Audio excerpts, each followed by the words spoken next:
ازيكم عاملين ايه؟ يا رب تكونوا بخير. اقول لكم بقى النهارده انا عملت باميه واقول لكم طريقتي فيها. دي تاني مره بعملها معاكم على الصفحه. يلا بقى نشوف انا عملت ايه وشوفوا الطريقه بتاعتي وجربوها ويا رب تعجبكم. ولو اول مره تشوفوني انا اسمي منى، ولو عجبكم الفيديو اضغطوا لي لايك. اول حاجه بجيب بصلايه كبيره او بصلتين كده متوسطين مع قرن فلفل حامي او بارد زي ما نحب، واربع خمس فصوص توم بفرمهم ناعم جدا او بقطعهم حتت صغيره خالص. انا هنا عملتهم في الكبه.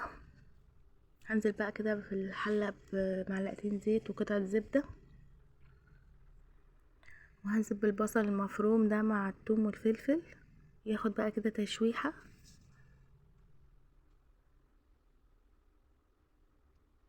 وتاخد لون كده. وبعدين هنزل باللحمه. انا بحب هنا احط اللحمه مع البصل قبل الطماطم عشان بتاخد صدمه وبتاخد لون كده وبتبقى بجد يعني طعمها احلى بكتير وبتفرق. بحط معاها شويه فلفل اسمر، مش بحط ملح خالص. دلوقتي هعمل بقى الطماطم. انا بحط كده مع الطماطم برضو قرن فلفل او قرن شطه وفصين 3 توم، بتزود النكهه بتاعتها. ده تقريبا كان كيلو الا ربع طماطم. نزلت بقى الطماطم كده على اللحمه، هسيبها بقى تتسبك مع نفسها.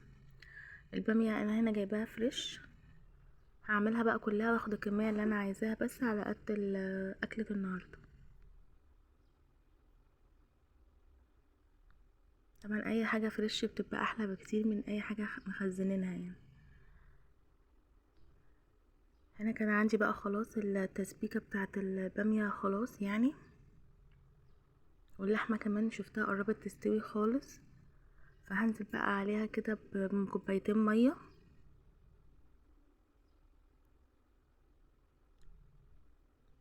ونحط برضو البهارات بتاعتنا. بس انا في الباميه مش بحب احط غير فلفل اسمر بس، يعني ما بحبش فيها نكهات كتير.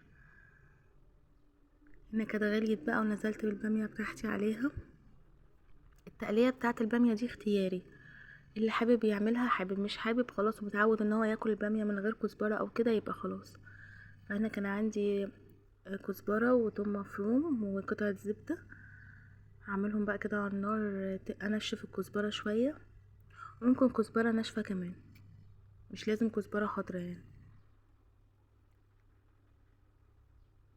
هنا كانت خلاص كده يعني، انا عايزه اوصل لكده. هقلبهم بقى على الباميه خلاص، واغطي بقى الحله بتاعتنا بالغطا عشان الريحه برضو تفضل فيها. بس خلاص ده كان اكلنا النهارده، وعملت جنبه بتنجان وفلفل مقلي وطبق سلطه ورز بشعريه. بس انا عن نفسي بحب الاكله دي بالعيش جدا. ممكن نحطها في طاجن وندخلها الفرن برضو. واساسي الليمون على الباميه. يا رب يعجبكم بقى فيديو النهارده. باي باي.